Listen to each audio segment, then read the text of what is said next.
Ready start. कुश्ती महासंघ में यौन उत्पीड़न को लेकर चल रहे आंदोलन के बीच यह चिंताजनक तथ्य उजागर हुआ कि 30 में से 15 खेल महासंघों में व्यवस्थित आंतरिक शिकायत समिति नहीं है। कुश्ती महासंघ समेत 5 खेल महासंघों में आंतरिक शिकायत समिति गठित ही नहीं है। कुछ खेल संघों में समिति तो है, पर उनमें कोई योग्य सदस्य नहीं है, कुछ में कोई बाहरी सदस्य नहीं है। इस पर राष्ट्रीय मानवाधिकार आयोग ने खेल संघों से जवाब तलब किया है। यौन उत्पीड़न कानून के तहत हर संस्थान में आंतरिक शिकायत समिति का गठन अनिवार्य है। विशाखा कानून के तहत यह प्रावधान इसलिए किया गया था कि अगर किसी संस्थान में किसी महिला के यौन उत्पीड़न का प्रयास किया जाता है तो वह उस समिति के पास अपनी शिकायत दर्ज करा सके। उस समिति को अधिकार दिए गए हैं कि वह दोषी व्यक्ति के खिलाफ दंडात्मक कार्रवाई कर सके। इस व्यवस्था की वजह से संस्थानों, निजी कंपनियों आदि में महिलाओं के साथ पुरुषों के व्यवहार में बदलाव भी देखा गया। कई मामलों में दोषी पाए जाने वाले कर्मचारियों के खिलाफ कठोर दंडात्मक कार्रवाई की गई।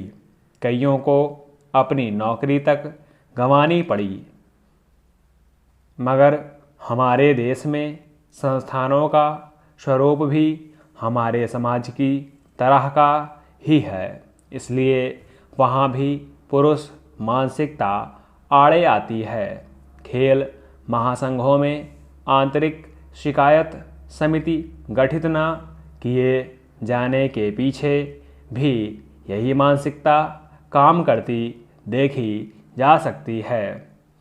इन समितियों में संस्थान के भीतर के कुछ ऐसे कर्मचारियों को सदस्य बनाया जाता है जो यौन उत्पीड़न को रोकने में मददगार साबित हो सकते हैं। उनमें महिला कर्मचारियों को तरजीह दी जाती है। फिर कानून में यह भी प्रावधान किया गया है कि उन समितियों में कुछ योग्य बाहरी लोगों को भी सदस्य बनाया जाना चाहिए। ऐसा इसलिए कि संस्थानों के भीतर किसी प्रकार के पक्षपात आदि के चलते शिकायतकर्ता को अन्याय का शिकार ना होना पड़े। मगर इन नियमों का पूरी तरह पालन करना तो दूर, कई संस्थान आंतरिक समिति गठित करने की अनिवार्यता को ही धता बताते नजर आते हैं। इसके पीछे का मकसद जाहिर है। न समिति रहेगी, न कोई महिला शिकायत दर्ज कराएगी। फिर यह भी किसी से छिपी बात नहीं है कि कार्यालयों में अपने खिलाफ होने वाले दुर्व्यवहार की शिकायत लेकर महिलाएं अदालत का रुख करने में हिचकती हैं।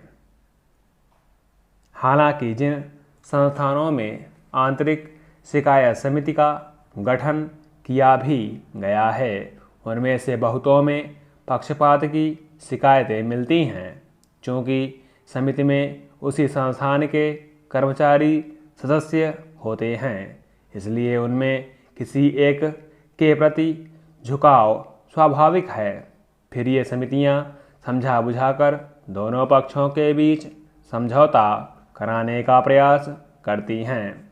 इस तरह मामला तो दब जाता है, पर प्रवृत्ति नहीं खत्म हो पाती।